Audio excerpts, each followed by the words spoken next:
Kailash temple. এখন ভিউটা খুব ভালো দেখা যাচ্ছে। এই সেই ইলোরার কৈলাস টেম্পল। একটা পুরো পাহাড়কে উপর থেকে কাটতে কাটতে নিচে নামানো হয়েছে।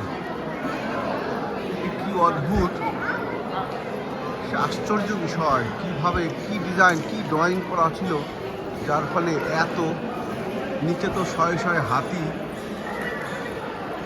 এতগুলো হাতি, অবিকল হাতি। মুঘলরা হয়তো কিছুটা, আওরঙ্গজেব কিছুটা ধ্বংস করে ফেলেছে, না হলে এই যে কি শিল্পকলা মুঘল শাসক অনেকটা নষ্ট করে ফেলেছে।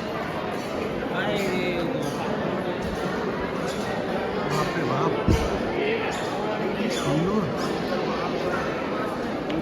পাথর, যা উপরে ছাদের মতো হয়ে গেছে।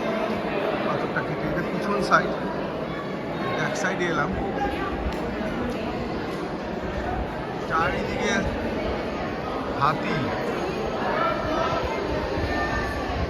ওই সাইডটা যাই, ওই সাইডটা গেলে আরো দেখাবে। কি করে সম্ভব হয়েছিল, কত টন এই যে পাথর কি করে বের করেছিল, কি মেশিন ছিল, আশ্চর্য, এক অদ্ভুত শক্তি,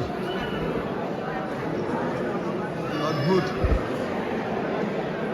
নিজের চোখে না দেখলে বিশ্বাস করা যায় না, যত দেখি তত যেন বিস্মিত হচ্ছে। চারিদিকে এই করিবর্গার মতো এখানে এসে করিডোরের মতো সে রয়েছে, এবং করিডোরগুলোর মধ্যেও পিলার, প্রত্যেকটা পিলারের করিডোরের ভিতরে বিভিন্ন শিল্প, মূর্তি, স্ট্রাকচার রয়েছে। আর উপরটা পুরো রূপ টাইপের, পাথর কেটে পাথরের